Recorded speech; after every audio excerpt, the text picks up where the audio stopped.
ড্যাফোডিলের সঙ্গে সংঘর্ষে ধ্বংসস্তূপ সিটি বিশ্ববিদ্যালয়, পুলিশের সহযোগিতা না পাওয়ার অভিযোগ, থমথমে পরিস্থিতি। অনেকের সাথে হাতে ধরে পায়ে ধরে কান্না করছি যে আপনারা আসেন আমাদের রক্ষা করেন। তারা ওই খাগান পর্যন্ত এসে ড্যাফোডিলের ছাত্রদের সব এদিকে বাড়াইছে, প্রশাসন ওইখানে দাঁড়িয়েছিল সব।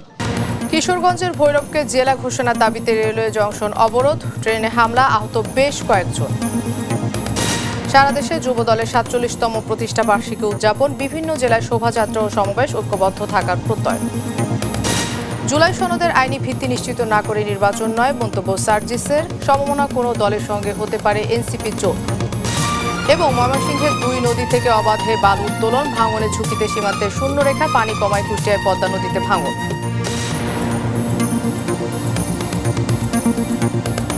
আমন্ত্রণ দেশ জনপদ সংবাদে, শুনছিলেন শিরোনাম, সঙ্গে আছে আমি মনা সাদাত।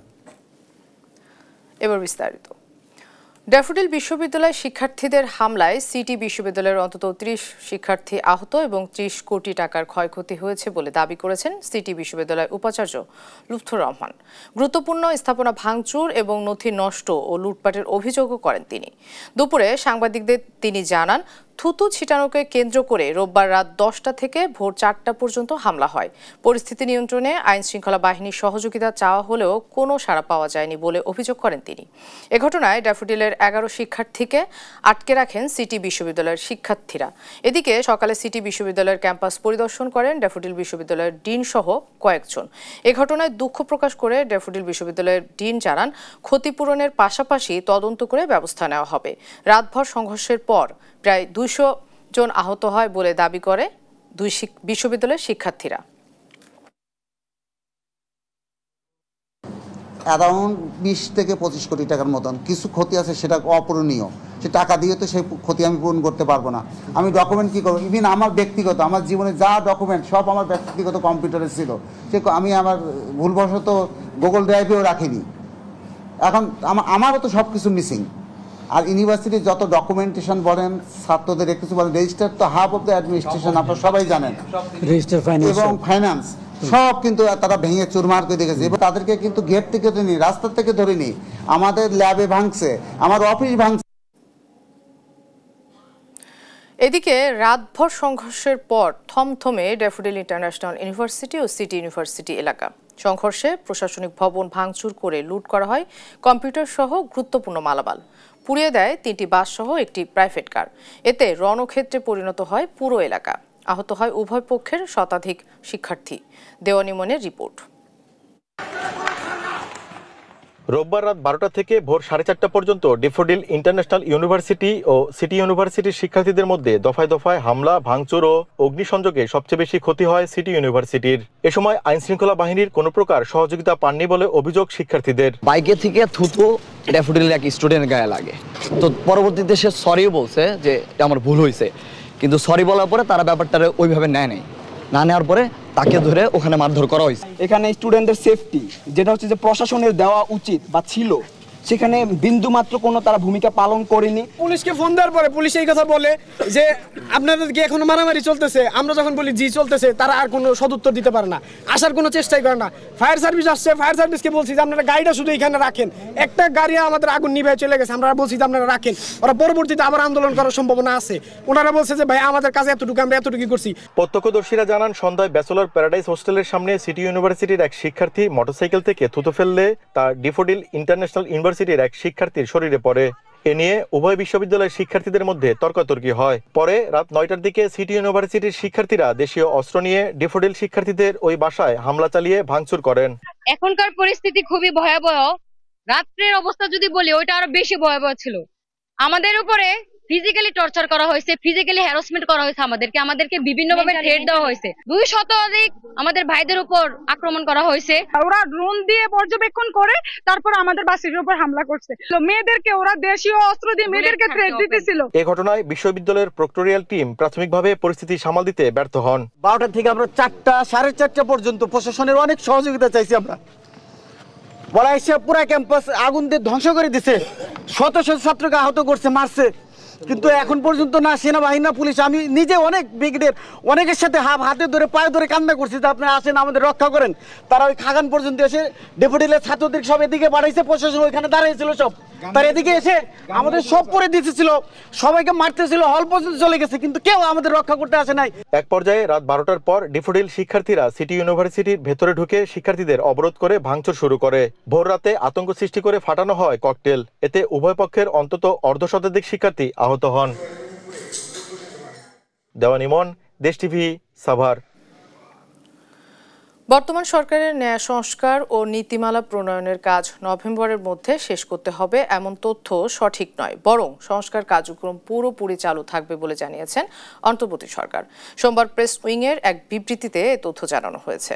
বিবৃতিতে বলা হয়েছে, ঢাকা রিপোর্টার্স ইউনিটির মিট দ্য রিপোর্টার্স অনুষ্ঠানে দেওয়া তথ্য ও সম্প্রচার মন্ত্রণালয়ের উপদেষ্টা মাহফুজ আলম উপদেষ্টা পরিষদের কার্যক্রম নিয়ে কিছু মন্তব্য করেছেন, যা গণমাধ্যমে প্রকাশিত হওয়ার পর বিভ্রান্তি সৃষ্টি হয়েছে। তবে তথ্যটি সঠিক নয়, বরং সংস্কার কার্যক্রম পুরো দমে চালু থাকবে বলে বিবৃতিতে উল্লেখ করা হয়। বিবৃতিতে আরও বলা হয়, উপদেষ্টা পরিষদ নির্বাচিত সরকারের কাছে দায়িত্ব হস্তান্তর না করা পর্যন্ত নিয়মিত দায়িত্ব পালন করবে এবং উপদেষ্টা পরিষদের বৈঠকও নিয়মিত অনুষ্ঠিত হবে।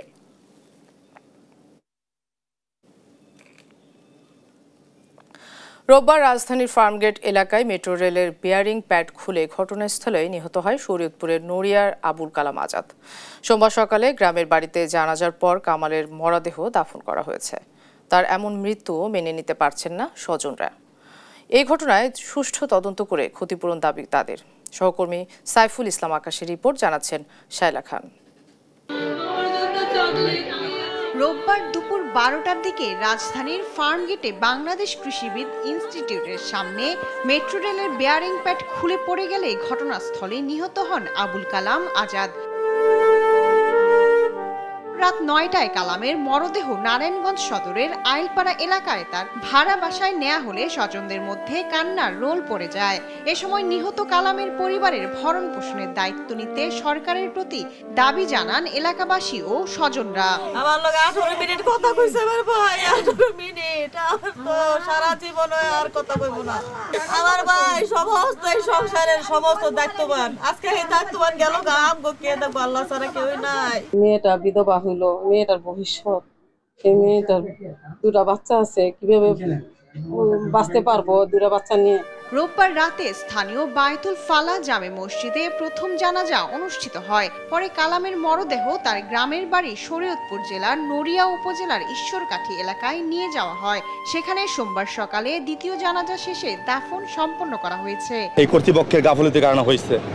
এখন যেটা হয়েছে সেটার ক্ষতিপূরণ কি হতে পারে, এটা ক্ষতিপূরণ কি হতে পারে না।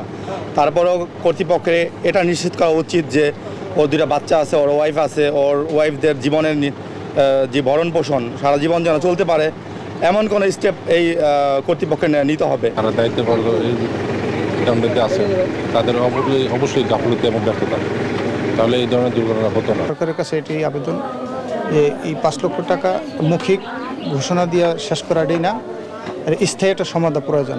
সরকারি নির্দেশনা অনুযায়ী ক্ষতিগ্রস্ত পরিবারের পাশে দাঁড়ানোর আশ্বাস দিয়েছে উপজেলা প্রশাসন। সরকার ইতিমধ্যে যে ঘোষণা দিয়েছেন এবং পরবর্তীতে যদি কোনো নির্দেশনা থাকে আমরা উপজেলা প্রশাসনের পক্ষ থেকে এটা বাস্তবায়ন। আবুল কালাম ঢাকায় একটি ট্রাভেল এজেন্ট প্রতিষ্ঠানে বিমানের টিকিট বিক্রির কাজে কর্মরত ছিলেন। স্ত্রী ও 2 শিশু ছেলে সন্তানকে নিয়ে নারায়ণগঞ্জের সিদ্ধিরগঞ্জের আইলপাড়া এলাকায় ভাড়া বাসায় বসবাস করতেন তিনি। শায়লা খান, নিউজ ডেস্ক, দেশ টিভি।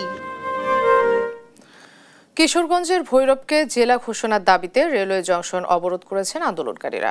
এ সময় ট্রেনে হামলার ঘটনায় আহত হয়েছেন বেশ কয়েকজন। সোমবার সকাল 10টায় শহরের ভৈরব রেল স্টেশনের প্ল্যাটফর্মে অবস্থান নিয়ে ঢাকা চট্টগ্রাম, ঢাকা সিলেট ও ঢাকা কিশোরগঞ্জ রোডের রেল যোগাযোগ বন্ধ করে বিক্ষোভ করে আন্দোলনকারীরা। লাল কাপড় ও ব্যানার হাতে নিয়ে ভৈরবকে জেলা চায় স্লোগান দিতে থাকেন। এ সময় বিক্ষোভকারীরা উপকূল এক্সপ্রেস ট্রেনে মুহুর্মুহু পাথর ছুড়লে আহত হয়েছেন বেশ কয়েকজন।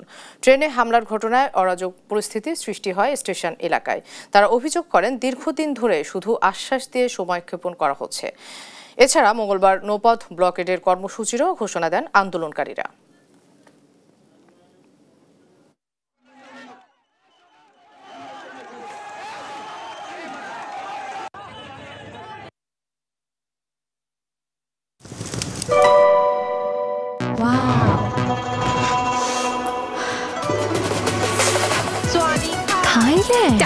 Thailand, time for Tom Yum.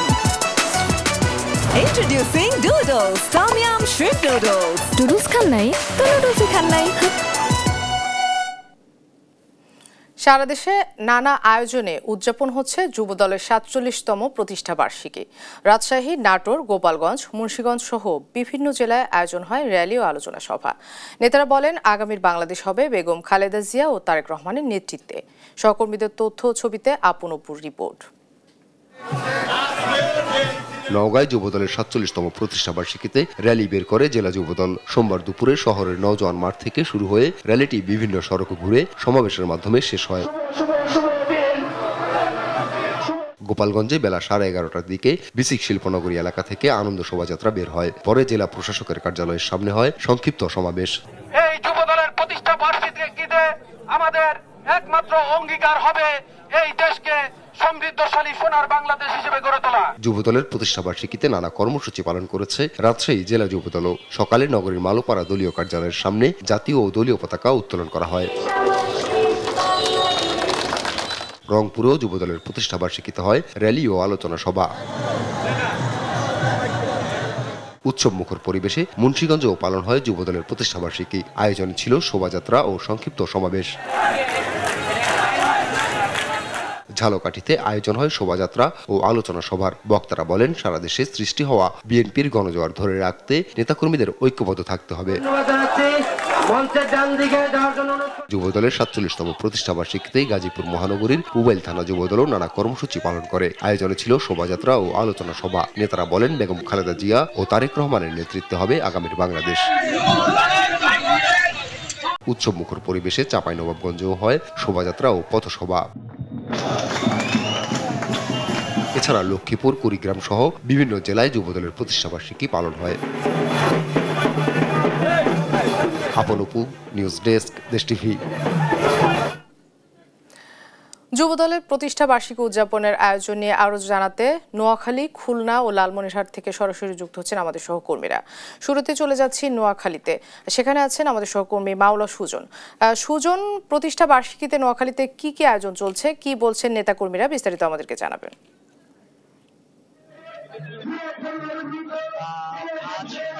Bangladesh জাতীয়তাবাদী যুবদলের ২৭তম প্রতিষ্ঠা বার্ষিকী। ১৯৭৮ সালের এই দিনে তৎকালীন প্রেসিডেন্ট জিয়াউর রহমান, ১৯৭৮ সালের এই দিনে শহীদ প্রেসিডেন্ট জিয়াউর রহমান বাংলাদেশকে আধুনিক স্বনির্ভর করার জন্য এবং যুবশক্তিকে কাজে লাগানোর জন্য বাংলাদেশ জাতীয়তাবাদী যুবদল প্রতিষ্ঠা করেছিলেন। হাঁটি হাঁটি পা পা করে আজকে বাংলাদেশ জাতীয়তাবাদী যুবদল যে ৪৭তম প্রতিষ্ঠা বার্ষিকী পালন করছে। তো নোয়াখালীতে আজকের আয়োজনে আপনি নিশ্চয়ই দেখতে পাচ্ছেন যে যুবদলের প্রতিষ্ঠা বার্ষিকী উপলক্ষে নেতাকর্মীদের ঢল নেমেছে আজকে নোয়াখালী শহীদ মিনার চত্বরে। এবং যে এই সমাবেশ শেষে শুরু হবে র্যালি এবং বর্ণাঢ্য র্যালি অনুষ্ঠান নোয়াখালী সড়কে। আমি এখন বাংলাদেশ জাতীয়তাবাদী যুবদলের প্রতিষ্ঠা বার্ষিকীর যে আজকের দিক কর্মসূচি রয়েছে এবং এই বিষয়ে আমি কথা বলার জন্য চেষ্টা করবো জাতীয়তাবাদী যুবদলের নোয়াখালী জেলা শাখার সভাপতি মঞ্জুর আজম সুমনের কাছে। আজকের এই প্রতিষ্ঠা বার্ষিকী দিন আপনার অঙ্গীকার কি এবং আপনাদের কি কি আজকে যে কর্মসূচি রয়েছে? বাংলাদেশ জাতীয়তাবাদী যুবদল একটি যুবক সংগঠন। শহীদ রাষ্ট্রপতি জিয়া রহমান আজ থেকে ৪৭ বছর আগে এই জাতীয়তাবাদী যুবদল প্রতিষ্ঠা করেছে। কারণ বাংলাদেশের সবচেয়ে বড় শক্তি হল যুব সমাজ। ৪ কোটি যুবককে কাজে লাগানোর জন্য শহীদ রাষ্ট্রপতি জিয়া রহমান এই যুবদল প্রতিষ্ঠা করেছে। আজকে যুবদল ৪৭ বছরে উত্তীর্ণ হচ্ছে।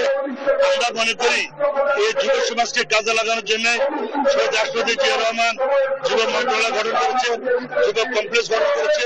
আমরা মনে করি এই যুব শক্তিকে কাজে লাগিয়ে আগামী দিনে সুনির্ভর বাংলাদেশ গড়ার স্বপ্ন আমাদের ভারপ্রাপ্ত চেয়ারম্যান তারেক রহমান দেখছেন। আমরা আজকে এই যুবদলের উত্তরোত্তর ব্যক্তি এবং প্রতিষ্ঠার মাধ্যমে যুবদল একটি সফল সংগঠনে পরিণত হবে এই বিশ্বাস থেকে আমি আমার সংক্ষিপ্ত বক্তব্য শেষ করছি। ধন্যবাদ আপনাকে। তিনি আসলে জানাচ্ছিলেন যে এই যুব শক্তিকে কাজে লাগিয়ে আগামী দিনে যদি বিএনপি রাষ্ট্র ক্ষমতা আসে তাহলে যুবদলকে কাজে লাগিয়ে চেয়ারম্যান তারেক রহমান যদি সরকার গঠন করে বিএনপি তাহলে যে একটি স্বনির্ভর বাংলাদেশ গড়ে তুলতে পারবেন।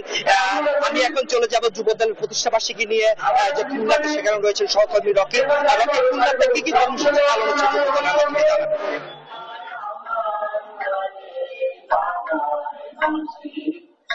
যুবদলের 47তম প্রতিষ্ঠা বার্ষিকী উপলক্ষে কিন্তু খুলনা মহানগর যুবদলের উদ্যোগে বর্ণাঢ্য কর্মসূচি কিন্তু নেওয়া হয়েছে। আমরা এই মুহূর্তে আছি নগরীর ঠিক হাদিস পার্কে। আপনারা দর্শক দেখতে পাচ্ছেন হাদিস পার্ক জুড়ে কিন্তু সর্বত্র যুবদলের বিভিন্ন ওয়ার্ড থেকে নেতাকর্মীরা ইতিমধ্যে পৌঁছেছে। তারা এই মুহূর্তে জাতীয় সঙ্গীতের সাথে তারা একত্র বসে করছে এবং আমরা যেটা জানতে পেরেছি এখানে সমাবেশ শেষে যুবদলের নেতৃবৃন্দ কিন্তু মহানগরের হাদিস পার্ক থেকে শিববাড়ি পর্যন্ত একটি বর্ণাঢ্য র্যালি করবে এবং এই সমাবেশে সভাপতিত্ব করবেন রবিউল ইসলাম রুবেল, যিনি যুবদল সদস্য সচিব এবং পরিচালনা আছেন এবং বক্তব্য দিবেন আজিজুল হাসান সুমন সহ যুবদলের সাবেক নেতৃবৃন্দ এবং মহানগর বিএনপির সাংগঠনিক সম্পাদক সহ আমরা বেশ কিছু নেতৃবৃন্দকে দেখতে পেয়েছি। তারা কিন্তু আমরা যেটা দেখতে পাচ্ছি যে তারা কিন্তু এখানে উপস্থিত আছে এবং খুলনার যে সিনিয়র নেতৃবৃন্দ আছে তারা কিন্তু আজকে দর্শক আপনারা জানেন যে ঢাকায় যে তারেক রহমান খুলনার সিনিয়র নেতৃবৃন্দ ডেকেছেন আগামী সংসদ কেন্দ্র করে, যার কারণে কিন্তু তেমন কোনো অতিথি এই প্রোগ্রাম না থাকলেও সাবেক যে যুবদল নেতৃবৃন্দ আছে তারা কিন্তু এই প্রোগ্রামটিকে সফল করার জন্য ইতিমধ্যে অবস্থান করছে। দর্শক এই মুহূর্তে কিন্তু যুবদলের প্রতিষ্ঠা বার্ষিকী উপলক্ষে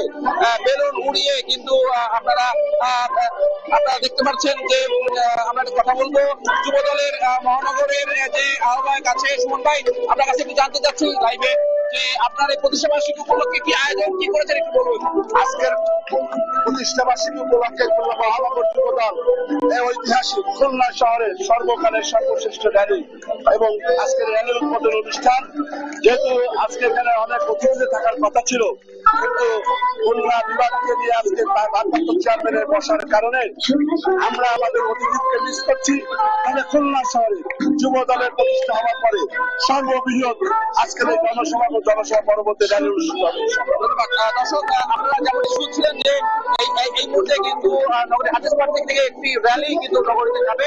তো খুলনা থেকে যুবদলের প্রতিষ্ঠা বার্ষিকী এটা ছিল সংবাদ। আমরা এখন চলে যাচ্ছি আমাদের লালমনিরহাট, সেখানে যুবদলের প্রতিষ্ঠা বার্ষিকী বিস্তারিত শুনবো। সারা দেশে নয় যুবদলের 47তম প্রতিষ্ঠা বার্ষিকীর নানা আনুষ্ঠানিকতার মধ্য দিয়ে লালমনিরহাটেও পালিত হচ্ছে এবং এই যুবদলের প্রতিষ্ঠা বার্ষিকী উপলক্ষেই কিন্তু লালমনিরহাট জেলা শহরের যে বিএনপির এবং অঙ্গ সংগঠনের বিভিন্ন কার্যালয়গুলো রয়েছে সেই কার্যালয়গুলোতে কিন্তু নেতাকর্মীদের উপচে পড়া ভিড় লক্ষ্য করা গেছে এবং সকালবেলায় এই প্রতিষ্ঠা বার্ষিকী উপলক্ষে আলোচনা সভা এবং মন্দির মসজিদে বিশেষ দোয়া মোনাজাত এবং বিভিন্ন ধরনের আনুষ্ঠানিকতা করা হয়েছে এবং কিছুক্ষণ পরেই কিন্তু লালমনিরহাটের রেলওয়ে স্টেশন এলাকা থেকে লালমনিরহাট জেলা শহরের প্রধান সড়কে মিশন মোড় চত্বরে একটি র্যালি যাওয়ার কথা রয়েছে এবং এই র্যালিতে অংশ নিতে লালমনিরহাট জেলার 5 উপজেলার বিভিন্ন ইউনিয়ন থেকে বিভিন্ন পর্যায়ের নেতাকর্মীরা অংশগ্রহণ করবেন। আমি এটা বিষয়ে জানাতে চাই যুবদলের এই প্রতিষ্ঠা বার্ষিকীতে কিন্তু একেবারে ভিন্নধর্মী আয়োজন রয়েছে এবং যাতে আসলে জনসাধারণের সাড়া মেলে এবং এই জনসাধারণ যাতে যুবদল থেকে শুরু করে বিএনপি যে মূল দল তাদের এই কার্যক্রমে যাতে আসলে উদ্বুদ্ধ হয়ে দলের প্রতি আকৃষ্ট হয় সে ধরনের কার্যক্রম কিন্তু আসলে তারা চালাচ্ছেন। আমরা এই মুহূর্তে রয়েছি লালমনিরহাটের স্টেশন এলাকায়, এখান থেকে কিন্তু মিছিল আসলে রওনা দেবে জেলা শহর মিশন মোড় চত্বরে। আছেন লালমনিরহাট জেলা যুবদলের আহ্বায়ক আনিসুর রহমান, ভিপি আনিস, আপনি জানাবেন যে আজকের এই আনুষ্ঠানিকতা কি কি রয়েছে এবং আপনারা কি ধরনের বার্তা দিতে চান আসলে যুব সমাজকে উদ্দেশ্য করে। আপনারা সকলেই জেনে থাকবেন মহান স্বাধীনতার ঘোষক বীরোত্তম শহীদ প্রেসিডেন্ট জিয়াউর রহমান বিএনপি প্রতিষ্ঠার পরেই এই যুবদলকে প্রতিষ্ঠা করেছিল। দেশ যখন ভঙ্গুর অবস্থা, দেশের যখন অর্থনীতি ভাবে খুবই খারাপ অবস্থা, অর্থনীতিকে উচ্চতর পর্যায়ে নিয়ে যাওয়ার জন্য, দেশকে সমৃদ্ধ করার জন্য, যুব শক্তিকে দেশ গঠনে কাজে লাগানোর জন্য তিনি 1978 সালে এই 27শে অক্টোবর কিন্তু তিনি যুবদল প্রতিষ্ঠা করেছিলেন। এই কর্মসূচিটাকে আমরা সাফল্যমণ্ডিত করার জন্য ইতিমধ্যেই সকালে বিভিন্ন মসজিদে আপনার মিলাদ মাহফিল হয়েছে, জাতীয় দলীয় পতাকা উত্তোলন হয়েছে, বৃক্ষরোপণ হচ্ছে এবং আমাদের এখন বর্ণাঢ্য র্যালি রয়েছে, র্যালি শেষে আলোচনা সভা রয়েছে এবং আমরা এই প্রতিষ্ঠা বার্ষিকী উপলক্ষে একটি ব্রিজ আমরা নির্মাণ করার উদ্যোগ গ্রহণ করেছি। আমরা কিছুদিন আগেও করেছি। আমরা শহীদ প্রেসিডেন্ট জিয়াউর রহমান যে সমৃদ্ধ বাংলাদেশ গড়তে চেয়েছিলেন, সেই যে বাংলাদেশের উনি স্বপ্ন দেখেছিলেন, সেই বাংলাদেশ গড়ার ক্ষেত্রে আমরা যুব সমাজকে প্রস্তুত করছি এবং যুব সমাজকে মানবিক রাষ্ট্র গঠনের ক্ষেত্রে বিভিন্ন গুরুত্বপূর্ণ দেশ গঠনের কাজে আমরা তাদেরকে নিয়োগ করছি। ধন্যবাদ আপনাকে। আসলে যুব দলের এই প্রতিষ্ঠা বার্ষিকী উপলক্ষে কিন্তু তারা নানা আনুষ্ঠানিকতা আসলে রেখেছেন এবং কিছুক্ষণের মধ্যেই যে র্যালি শুরু হবে সেই র্যালিতে কিন্তু হাজার হাজার নেতাকর্মী অংশগ্রহণ করবে। আমরা আরেকজনের সাথে কথা বলতে চাই, জেলা যুব দলের রয়েছেন সদস্য সচিব হাসান আলী। একটু আপনি জানাবেন যে আজকের এই আয়োজনে আসলে কি পরিমাণ আপনাদের যুব দলের সদস্য নেতাকর্মীরা অংশগ্রহণ করবেন বলে আশা করছেন? আমরা আশা করতেছি আমাদের লালমনিরহাট সদর উপজেলা সহ আমাদের জেলার অধীনস্থ যে 5টি উপজেলা রয়েছে এবং 2টি পৌরসভা, ইতিমধ্যেই আমাদের এই জায়গায় প্রায় 2000 অধিক নেতাকর্মী উপস্থিত হয়েছেন। আমরা আশা করতেছি আর 10 থেকে 15 মিনিটের মধ্যে এইটা 4000 পের হয়ে যাবে। আমরা আশা করতেছি 5000 নেতাকর্মী নিয়ে আমরা আজকের এই যুবদলের বর্ণাঢ্য র্যালি আমরা শুরু করব আর কি। ধন্যবাদ আপনাকে। সব মিলিয়ে লালমনিরহাটে সারা বাংলাদেশের ন্যায় যুব দলের এই প্রতিষ্ঠা বার্ষিকী উপলক্ষে র্যালি সহ মিলাদ, বিশেষ দোয়া এবং জনকল্যাণমুখী কাজ সহ নানা ধরনের কর্মসূচি হাতে নিয়েছে লালমনিরহাট জেলা যুব দল এবং কিছুক্ষণ পরে কিন্তু র্যালি শুরু হবে এবং এই র্যালি সমাপ্তের পরেই আজকের এই আনুষ্ঠানিকতা লালমনিরহাটের যুব দলরা সমাপ্ত করবে। এই ছিল লালমনিরহাটে যুব দলের 47তম প্রতিষ্ঠা বার্ষিকী উপলক্ষে কর্মসূচি থেকে সর্বশেষ খবর। আপনাদেরকে ধন্যবাদ। দর্শক, যুব দলের প্রতিষ্ঠা বার্ষিকী উদযাপনের খবর জানাচ্ছিলেন নোয়াখালী, খুলনা, কুমিল্লা থেকে আমাদের সহকর্মীরা। জুলাই সনদের আইনি ভিত্তি নিশ্চিত না করে সরকার নির্বাচনের দিকে অগ্রসর হতে পারে না বলে মন্তব্য করেন জাতীয় নাগরিক পার্টির উত্তরাঞ্চলের মুখ্য সংগঠক সার্জিস আলম। সোমবার দুপুরে টাঙ্গাইল প্রেস ক্লাব মিলনায়তনে দলটির সাংগঠনিক সমন্বয় সভা শেষে সাংবাদিকদের প্রশ্নের জবাবে তিনি এই মন্তব্য করেন। সার্জিস বলেন, সমমনা দল পেলে তাদের সঙ্গে রাজনৈতিক জোট হতে পারে। এ সময় সার্জিস আরও বলেন, নির্বাচন ফেব্রুয়ারিতে হলেও অংশ নিতে এনসিপির আপত্তি নেই, তবে কোনো প্রতিষ্ঠানের স্বেচ্ছাচারিতা মেনে নেওয়া হবে না। উত্থান পরবর্তী বাংলাদেশের রাজনৈতিক দলগুলোর চাওয়া পাওয়া শুধুমাত্র নির্বাচন কেন্দ্রিক হতে পারে না। আমরাও চাই গণতান্ত্রিক প্রক্রিয়া উত্তরণের জন্য নির্বাচন হোক, ফেব্রুয়ারিতে হলেও এনসিপির সমস্যা নেই। কিন্তু জুলাই সনদের এই আইনগত ভিত্তি বাস্তবায়নের রূপরেখা, বিচারিক প্রক্রিয়া কিভাবে সম্পন্ন হবে এই রূপরেখা ছাড়া শুধু নির্বাচন কেন্দ্রিক কথা বলা এনসিপির অভ্যুত্থানের আকাঙ্ক্ষার সাথে কোনোভাবেই প্রাসঙ্গিক নয়। যারা নষ্ট চাল সংগ্রহের সঙ্গে জড়িত তাদের তালিকা রয়েছে, সবার বিরুদ্ধে ব্যবস্থা নেওয়া হবে বলে জানিয়েছেন খাদ্য উপদেষ্টা আলী ইমাম মজুমদার। সোমবার দুপুরে রাজশাহী সার্কিট হাউসে রাজশাহী বিভাগের খাদ্য বান্ধব কর্মসূচি ও আমন সংগ্রহ বিষয়ক মতবিনিময় সভায় একথা জানান তিনি। উপদেষ্টা আরও বলেন, খাদ্য বান্ধব কর্মসূচির মাধ্যমে সরকার খাদ্যপণ্যের দাম নিয়ন্ত্রণে রাখতে সক্ষম হয়েছে। এ সময় আসন্ন বড় মৌসুমে ভালো ফলনের আশাও জানান তিনি। সরকার যখন ক্রেতার ভূমিকায় থাকবে মার্কেটে, তখন কিন্তু এটা লাভটা কিন্তু ইয়েতেও পাবে। ওই ক্রেতাও কিন্তু যারা থার্ড পার্টি যারা বলছেন তারাও কিন্তু বেশি দাম দিয়ে কৃষকদের কিনতে হবে। আমরা চাই না থার্ড পার্টি মাঝখানে ইয়ে করুক, কিন্তু আবার ব্যবসা বাণিজ্যের ক্ষেত্রটাও কিন্তু আমরা বন্ধ করে দিচ্ছি না। ব্যবসা বাণিজ্যের ক্ষেত্রটা আমরা বন্ধ করে দিচ্ছি না।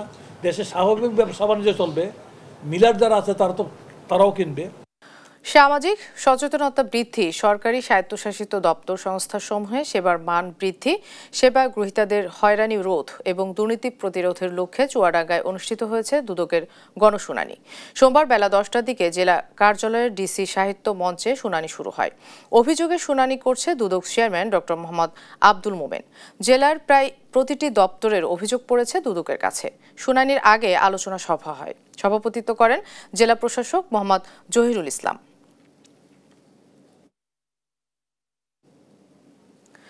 বন্ধ কারখানা খুলে দেওয়ার দাবিতে বিক্ষোভ করেছেন উত্তরা ইপিজেডের 4টি কারখানার শ্রমিকরা। সোমবার বেলা 11টার দিকে বিক্ষোভ মিছিল নিয়ে ইপিজেডের সামনে আসেন কয়েকশো শ্রমিক। এক পর্যায়ে তারা ইপিজেডের ভেতরে প্রবেশের চেষ্টা করলে আইনশৃঙ্খলা বাহিনীর সদস্যরা তাদের বাধা দেন।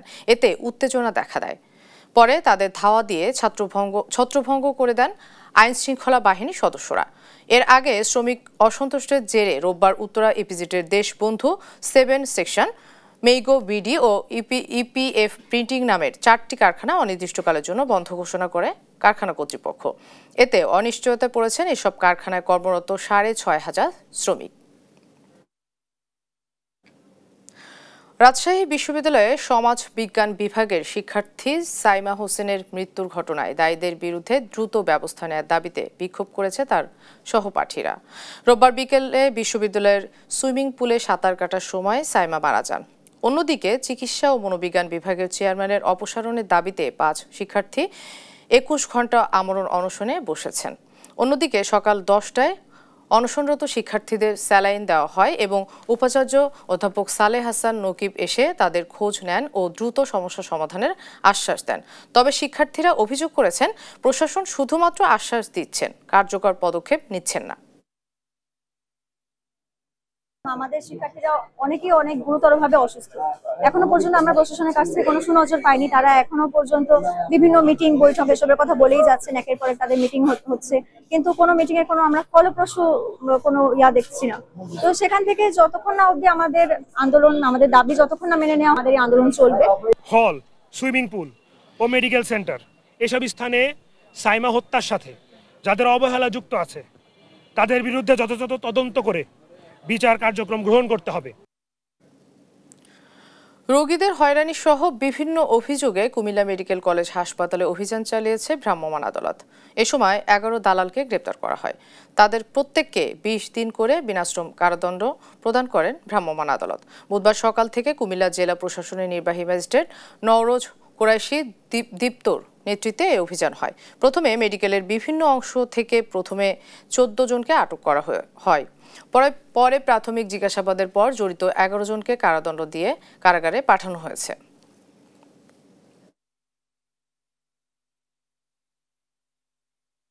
এরা মূলত যাত্রী আসা থেকে শুরু করে ট্রিটমেন্ট পর্যন্ত প্রত্যেকটা স্তরে আলাদা আলাদা দালাল রয়েছে। তো আমি চেষ্টা করেছি এদের ট্রেসগুলো ফলো করার জন্য, এবং ট্রেস ফলো করে মোটামুটি আমরা 10-15 জনের মতো দালালকে গ্রেপ্তার করতে সক্ষম হয়েছি। অভিযানে আমরা র্যাবের সহায়তায় মোটামুটি 11 জনকে আটক করেছি, টোটাল 11 জন, এবং 11 জনকে 10 থেকে 20 দিন বিভিন্ন মেয়াদে আমরা তাদেরকে আইন অনুসারে আইন মতে আমরা তাদেরকে সাজা প্রদান করেছি। নোয়াখালীর সোনাইমুড়িতে ঘুমের মধ্যে এক মাদ্রাসা ছাত্রকে গলা কেটে হত্যা করা হয়েছে। রোববার গভীর রাতে উপজেলার সোনাইমুড়ি পৌরসভার 6 নম্বর ওয়ার্ডের বাটরা আল মাদ্রাসাতুল ইসলামিয়া মাকফুনুল উলুম মাদ্রাসায় এই ঘটনাটি ঘটে। পুলিশ ও স্থানীয় সূত্রে জানা গেছে নাজিম ও সাইদ উভয়ই ওই মাদ্রাসার আবাসিক ছাত্র। প্রায় 10 থেকে 15 দিন আগে টুপি পরা নিয়ে তাদের মধ্যে বিরোধ হয়, যা পরে শিক্ষকরা মিটিয়ে দেন। তবে এর জের ধরে ক্ষুব্ধ সাইদ সোনাইমুড়ি বাজার থেকে ধারালো ছুরি কিনে আনে। রাত 2:30টার দিকে সাইদ ঘুম থেকে উঠে নাজিমকে ঘুমন্ত অবস্থায় জবাই করে হত্যা করে। নাজিমের গলার গোড়ানি শুনে সহপাঠী ও শিক্ষকরা জেগে উঠে ঘটনাটি প্রত্যক্ষ করেন। খবর পেয়ে পুলিশ ভোরে ঘটনাস্থলে পৌঁছে অভিযুক্ত ছাত্রকে আটক ও হত্যায় ব্যবহৃত ছুরি জব্দ করে। সোনাইমুড়ি থানার ওসি মোহাম্মদ খোরশেদ আলম জানান, আহত ছাত্রকে পুলিশ হেফাজতে নেওয়া হয়েছে, ঘটনাটি তদন্তাধীন। চাঁপাইনবাবগঞ্জের সোনা মসজিদ স্থলবন্দরে চলল অগ্নি নির্বাপক মহড়া। এ নিয়ে জানাতে সরাসরি যুক্ত হচ্ছেন আমাদের সহকর্মী তারেক রহমান।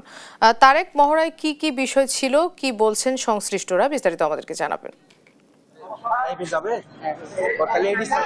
মোনা, ধন্যবাদ আপনাকে। আমি এই মুহূর্তে আছি চাঁপাইনবাবগঞ্জের সোনা মসজিদ স্থল বন্দরে। এই স্থল বন্দরে অগ্নি নির্বাপনে মহড়া করছে ফায়ার সার্ভিস তো যে পানামা পোর্ট লিঙ্ক কর্তৃপক্ষের যারা সদস্য আছেন তারা। আপনাকে যদি আমি একটু তথ্য দিতে চাই, 2006 সালে এই সোনা মসজিদ স্থল বন্দরের পানামা পোর্ট লিঙ্ক লিমিটেডটি প্রতিষ্ঠিত হয়। প্রতিষ্ঠিত হওয়ার পর থেকে বেশ কয়েকবার অগ্নিকাণ্ডের ঘটনা ঘটেছিল। সেদিক মাথায় রেখে তারা ফায়ার সেফটির জন্য তারা বিভিন্ন সরঞ্জামাদি স্থাপন করেছে, বেশ কিছু পাম্প স্থাপন করেছে তারা, এবং নিজস্ব ফায়ার ফাইটার বাহিনীও তারা তৈরি করেছে। আমরা একজন কাস্টমস কর্মকর্তার সঙ্গে কথা বলতে চাই। আপনি একটু বলবেন পানামার মধ্যে যে ফায়ার ফাইটিং এর অবস্থা এবং আপনার সার্বিক ব্যবস্থাপনা আপনার সন্তুষ্ট কিনা, বা কি কি এখানে সরঞ্জামাদি রয়েছে? আচ্ছা, এখানে আমরা যতদূর জানি যে ফায়ার এক্সটিংগুইশার গুলো থাকে এগুলো রয়েছে, ফায়ার হাইড্রেন্ট রয়েছে বিভিন্ন জায়গায়, সেগুলো কভার করার জন্য পর্যাপ্ত পরিমাণ পাইপ রয়েছে। এখন পর্যন্ত ফায়ার ফাইট করার জন্য যেরকম কমপ্লায়েন্ট হওয়া প্রয়োজন, আমার মনে হয় যে এই পোর্ট অথরিটি সে পরিমাণ কমপ্লায়েন্ট আছে আর কি। ধন্যবাদ আপনাকে। যে আপনি শুনছিলেন এখানকার একজন কর্মকর্তা বলছিলেন যে পানামা সোনা মসজিদ পোর্টের মধ্যে যতগুলো অগ্নি নির্বাপনের প্রস্তুতি রাখা সবগুলো তারা প্রস্তুতি রেখেছেন এবং প্রতি বছরে কিন্তু এই মৌসুমে তারা কিন্তু মহড়া দিয়ে থাকেন। বিশেষ করে সম্প্রতি সময়ে ঢাকার এয়ারপোর্ট, চট্টগ্রাম সহ বেশ কিছু অগ্নিকাণ্ড তাদেরকে ভাবিয়ে তুলেছেন। কোন রকম যেন সামনে সহিংসতা, নাশকতাকারীরাও যেন কোন রকম যেন পানামার মধ্যে যেন অগ্নি সংযোগ করতে না পারে এবং অগ্নিসংযোগ কেউ যদি করে থাকে সেটি দ্রুত সময়ের মধ্যে তারা যে নির্বাপন করতে পারে সেটিকে তারা মাথায় রেখে প্রতি বছরও তারা অগ্নি নির্বাপনে মহড়া করে থাকেন। আজকেও এটি তারা এখানে করেছেন এবং পানামার কর্তৃপক্ষ জানিয়েছেন তারা কিন্তু সর্বদা প্রস্তুত রয়েছে। তাদের যে নিজস্ব বাহিনী আছে তারা কিন্তু 24 ঘন্টা ডিউটি পালন করে। তো ছিল মনে আমার কাছে চাঁপাইনবাবগঞ্জের সোনা মসজিদ স্থলবন্দর থেকে অগ্নি নির্বাপনের সর্বশেষ মহড়া খবর। তারেক, আপনাকে ধন্যবাদ। দর্শক, চাঁপাইনবাবগঞ্জের স্থলবন্দর থেকে জানাচ্ছিলেন আমাদের সহকর্মী তারেক রহমান। ময়মনসিংহের হালুয়াঘাটের বরাক নদী ও ধোবাউড়া উপজেলার নেতাই নদীর পাড়ে অবাধে বালু উত্তোলনের ফলে ঝুঁকির মুখে পড়ছে সীমান্তের শূন্যরেখা। এরই মধ্যে দুটি পিলার ভেঙে পড়েছে। দিনরাত অবৈধভাবে বালু উত্তোলন চললেও হুমকির ভয়ে নিশ্চুপ স্থানীয়রা। সহকর্মী ইলিয়াস আহমেদের রিপোর্ট, জানাচ্ছেন শায়লা খান। ভারতের মেঘালয় থেকে পানির স্রোতে আসা বালু হালুয়াঘাট উপজেলার উত্তর নলকুড়া থেকে ঘোষগাঁও পর্যন্ত উত্তোলনে বছরের শুরুতে টেন্ডার আহ্বান করা হয়। দরপত্রে অংশ নিয়ে 15,20,000 টাকায় ইজারা পান ঠিকাদারি প্রতিষ্ঠান মেসার্স সাইফুল ইসলাম কামাল, যার মালিক সাইফুল ইসলাম কামাল। ইজারা পেতে সিন্ডিকেটের মাধ্যমে প্রভাব সৃষ্টির অভিযোগ ওঠে তার বিরুদ্ধে। বালু উত্তোলনেও ইজারার শর্ত ভাঙার অভিযোগ রয়েছে তার বিরুদ্ধে। নির্দিষ্ট অংশে 30টি সেলো মেশিন বসানোর কথা থাকলেও বিশাল জায়গা জুড়ে বসানো হয়েছে শতাধিক মেশিন। এতে করে হুমকির মুখে পড়েছে সীমান্ত রেখা ও বসতি। পিলারটা যদি ভেঙে যায় ওইটা তারা ধাক্কাবো এদিকে, আমরা ধাক্কাবো এদিকে, আমরা বিজিবি। তো দেখা গেছে এটা একটা বিতর্ক সৃষ্টি হলে দেশের ক্ষতি হবে। আদিবাসী যারা আছে তারা কিন্তু সবাই ভয় পায় যে মারার কারণে, যদি মারে ওদিকে গেলে মারধর করে, যার কারণে কেউ প্রতিবাদ ওরকমভাবে করতে পারে না। তবে অভিযোগ অস্বীকার করে সাইফুল ইসলামের পক্ষে ঘাট পরিচালনার দায়িত্বে থাকা রুহুল আমিন বলেন, তারা নিয়ম অনুযায়ী সবকিছু করছেন। মানে যদি হয়ে থাকে 1-2 বার হয়েছে সেটা তাৎক্ষণিক বিজেপির সহযোগিতায় বিজেপি বন্ধ করেছে। এদিকে সীমান্ত রেখা ঝুঁকির মধ্যে পড়ায় সম্প্রতি সংবাদ সম্মেলনের আয়োজন করে 39 বিজেপি ময়মনসিংহ। দ্রুত সেটি বন্ধ না করা গেলে সিলেটের সাদা পাথরের মতো অবস্থার সৃষ্টি হবে বলে আশঙ্কা করছেন তারা। এটা অতি দ্রুত যদি আমরা বন্ধ করতে না পারি তাহলে আমাদের সিলেটের যে ঘটনা ঘটে গেছে সাদা পাথরে, আমাদের এই ধরনের একটা পরিস্থিতি হয়তো জন্মাতে পারে। প্রয়োজনে বালুমহল বন্ধ করা হবে বলে জানিয়েছেন এই কর্মকর্তা। তো 4-5 বছর ধরে বালু সরানোর কারণে সীমানা পিলার ঝুঁকির মধ্যে পড়তে পারে। এরকম যদি পড়ে আর এতে যদি বিজেপির আপত্তি থাকে তাহলে অবশ্যই সেটা বালুমহল বন্ধ করার দিকে আমরা যেতে পারবো। গত 3 মাসে 8টি অভিযানে প্রায় 27,000 ঘনফুট বালু জব্দ করে বিজিবি। তবুও বন্ধ হয়নি অবৈধ বালু উত্তোলন। পরিস্থিতি নিয়ন্ত্রণে স্থায়ী চেকপোস্ট স্থাপন ও যৌথ টাস্ক ফোর্সের মাধ্যমে অভিযান চালানোর প্রস্তাব দিয়েছে বিজিবি। শায়লা খান, নিউজ ডেস্ক, দেশ টিভি। পানি কমার সঙ্গে সঙ্গে কুষ্টিয়ার ভেড়ামারার বাহিরচর এলাকায় পদ্মা নদীতে দেখা দিয়েছে তীব্র ভাঙন। প্রতিনিয়ত বিলীন হচ্ছে শত শত বিঘা ফসলি জমি। হুমকির মুখে পড়েছে বসতভিটা, শিক্ষা প্রতিষ্ঠান সহ সরকারি বেসরকারি বিভিন্ন স্থাপনা। বর্তমানে চরম আতঙ্ক আর অনিশ্চয়তায় দিন কাটাচ্ছে নদীপাড়ের মানুষ। শেষ সম্বলটুকু বাঁচাতে মানববন্ধন সহ বিভিন্ন কর্মসূচি করেও মিলছে না কোনো প্রতিকার। কুষ্টিয়া থেকে নাহিদ হাসান তিতাসের রিপোর্ট। কমতে শুরু করেছে পদ্মা নদীর পানি। গেল কয়েকদিন ধরে কুষ্টিয়ার ভেড়ামারা উপজেলার বাহিরচর ইউনিয়নের মুন্সিপাড়া সহ আশপাশের 5 কিলোমিটার এলাকায় পদ্মা নদীতে দেখা দিয়েছে তীব্র ভাঙন। প্রতিনিয়তই নদীগর্ভে বিলীন হচ্ছে শত শত বিঘা ফসলি জমি। হুমকির মুখে পড়েছে বসতভিটা, শিক্ষা প্রতিষ্ঠান সহ সরকারি বেসরকারি বিভিন্ন স্থাপনা। শেষ সম্বলটুকু হারানোর ভয়ে চরম আতঙ্ক আর অনিশ্চয়তায় দিন কাটাচ্ছে নদীপাড়ের মানুষ। আমরা তো এখানে থাকতে পারছি না, প্রতিদিন ধরেন ভেঙেই যাচ্ছে খালি। তা আমরা কি করবো, আমার তার কোনো উপায় নাই। ভাঙতে দেখেন রাস্তার গড়ে চলে আসে, আমার বাড়ি ঘর দূরে থাকছে না। মুরব্বীরা আগে বলতো না যে দাদার ছিল অনেক জমি, বাবার ছিল অল্প, এখন কিন্তু ওইসব কথা আমার কাছে গল্প। তা আমার তাই হয়ে গেছে, ভিটি মাটির সময় এখন হারা যাবে আমাদের। আমাদের রাত্রে শুলে চোখে ঘুম আসে না, দিনের বেলা রানতে যাচ্ছি ভয় করছে কখন যে ভেঙে চলে যাবে সবকিছু। ভাঙতেই আছে, এত কোনো শেষ নাই ভাঙা। কৃষিপ্রধান এ অঞ্চলের অধিকাংশ ফসলি জমি বিলীন হয়েছে নদীগর্ভে, ভিটেবাড়িও পড়েছে হুমকির মুখে।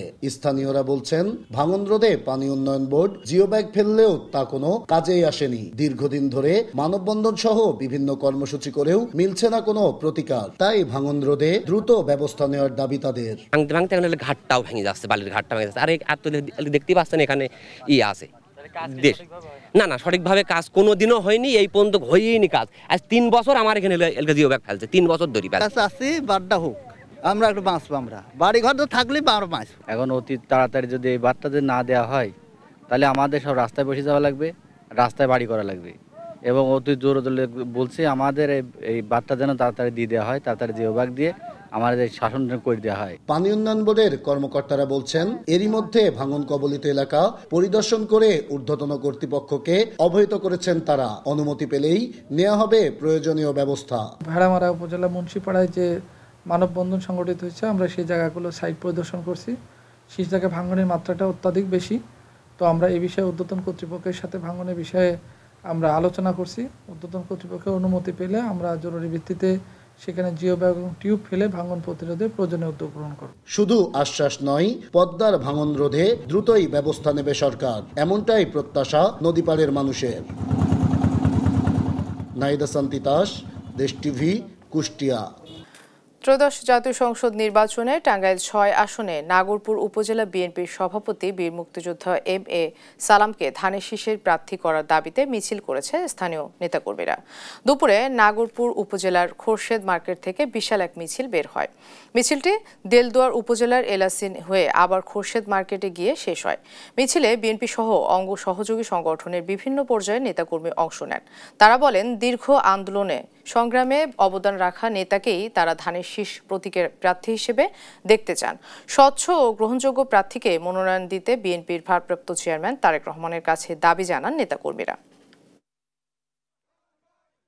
মানুষ সরকারি চাকরি করলে যে কোনো কর বেকারে তাও যে কোনো একদিন কামাই দেয়, কিন্তু এই সালাম ভাই 17টা বছর এই নাগরপুর অফিসে কোনোদিন একদিন যাও কামাই দিছে না। সময় কিন্তু ওই আমাদের সালাম ভাই ছিল, এখনো আছে, আগে থাকবে। আমরা এমপি পদে তাকে দেখতে চাই। মেট্রো রেল প্রকল্পে এখনো আওয়ামী লীগ দোসররা কর্মরত। তারা নির্বাচনকে সামনে রেখে নাশকতার পরিকল্পনা করছে কিনা তা খতিয়ে দেখতে হবে, এমন মন্তব্য করেছেন বিএনপির কেন্দ্রীয় নির্বাহী কমিটির স্বেচ্ছাসেবক বিষয়ক সম্পাদক মীর শরফত আলী সপু। সোমবার বেলা 11:30টার দিকে মুন্সিগঞ্জের সিরাজদি খান উপজেলার মধুপুর মাদ্রাসায় 31 দফা কর্মসূচির লিফলেট ও মাদ্রাসা শিক্ষার্থীদের মধ্যে কম্বল বিতরণ অনুষ্ঠানে তিনি কথা বলেন। সপু বলেন, এ পর্যন্ত মেট্রো রেল লাইনে 2 বার দুর্ঘটনা ঘটেছে। ছোট দুর্ঘটনা থেকেই বড় দুর্ঘটনার সূত্রপাত হয়, তাই এখনই সতর্ক হতে হবে। সমুদ্রে প্লাস্টিক দূষণ প্রতিরোধে কক্সবাজার শহরে দিনব্যাপী প্লাস্টিক এক্সচেঞ্জ কর্মসূচি অনুষ্ঠিত হয়েছে। এতে সাগর পাড়ের 500 প্রান্তিক পরিবার ফেলনা প্লাস্টিকের বিনিময়ে 3 লাখ টাকার খাদ্যপণ্য পেয়েছেন। সোমবার সকাল 11টায় কক্সবাজার শহরের উপকূলীয় সমিতি পাড়ায় এই কর্মসূচির উদ্বোধন করেন জেলা প্রশাসক আব্দুল মান্নান। আয়োজকরা বলছেন, যারা যে পরিমাণ প্লাস্টিক জমা দিয়েছেন বিনিময়ে সেই পরিমাণ খাদ্যপণ্য পেয়েছেন। স্বেচ্ছাসেবী সংগঠন বিদ্যানন্দ ফাউন্ডেশন 2022 সাল থেকে কক্সবাজার জেলা প্রশাসনের সহায়তায় এই কর্মসূচি পালন করে আসছে। দোকানে মানে যে জিনিস বেশি দাম দিয়ে নিতে হতো, এই জিনিস আমরা এখানে বোতল দিয়ে মানে কম দামের ভিতরে পাচ্ছি, প্লাস্টিক দিয়ে পাচ্ছি আমরা। কিছু ড্রিঙ্কের বোতল আর একটা বাঙ্গা চেয়ার ছিল, ওগুলো দিয়ে আমি 4 কেজি দিয়ে 1 লিটার ফুষ্টি সয়াবিন তেল নিয়েছি। পরিবেশকে প্লাস্টিক দূষণের হাত থেকে রক্ষা করার জন্য বিদ্যানন্দ ফাউন্ডেশন 2022 সাল থেকে জেলা প্রশাসনকে সাথে নিয়ে কাজ করে যাচ্ছে। প্লাস্টিক প্রতিরোধের বিভিন্ন কর্মসূচি, প্লাস্টিক এক্সচেঞ্জ স্টোর, প্লাস্টিকের বিনিময়ে বিভিন্ন উপহার এবং বিভিন্ন ভাস্কর্য প্রদর্শনীর আয়োজন করা যাচ্ছে। তারই অংশ হিসেবে এবছরও আমরা প্রায় 200 মেট্রিক টন এই প্লাস্টিক রিসাইকেল করার টার্গেট নিয়ে আমরা আগাচ্ছি।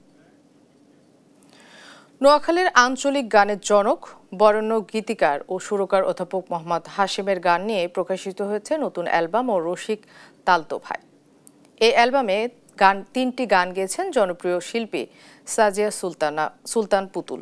শনিবার সন্ধ্যায় ধানমন্ডি ক্লাবে এই অনুষ্ঠানে শিল্পী, সাংবাদিক ও সংস্কৃতিজনরা অংশ নেন। অনুষ্ঠানে হাশেম মিউজিকের পক্ষ থেকে 3 গুণীজনের হাতে তুলে দেওয়া হয় সম্মাননা স্মারক। এরপর ল্যাপটপের বোতাম টিপে অ্যালবামের আনুষ্ঠানিক উদ্বোধন করেন শিল্পী সাজিয়া সুলতানা পুতুল ও সঙ্গীত পরিচালক সৈয়দ রেজা আলী। উপস্থিত ছিলেন ধানমন্ডি ক্লাবের সভাপতি হাবিবুল্লাহ বাবুল। আমার সবসময় কিন্তু এই ফেনী অঞ্চল বা নোয়াখালী, বৃহত্তর নোয়াখালীর গান নিয়ে, আঞ্চলিক গান নিয়ে খুব আগ্রহের একটা জায়গা ছিল এবং এই জন্য আমি নিজেই একটা গান লিখেছিলাম। আজকের আয়োজনে আমার যে আরো বেশি ভালো লাগলো যে সন্তান বাবাকে স্মৃতিচারণ করার জন্য এই ধরনের অনুষ্ঠান করে। আমি ওকে বলেছিলাম কত লোক, ও আমাকে বলেছে 20-22 জন। তা আমি তখন একটু আমার ডিসঅ্যাপয়েন্টেড যে ইয়েটা ছিল, ক্ষোভটা ছিল, সেটা এখন প্রকাশ করি। সেটা হলো আমি মনে করেছি 50-60 জন 100 জন বলবে, তাহলে আমার ক্লাবের অনেক মেম্বার আমি রাখতে পারতাম। এই ছিল এখনকার দেশ জনপদ সংবাদ। পরের বুলেটিন দেখার আমন্ত্রণ রইল। ধন্যবাদ সবাইকে।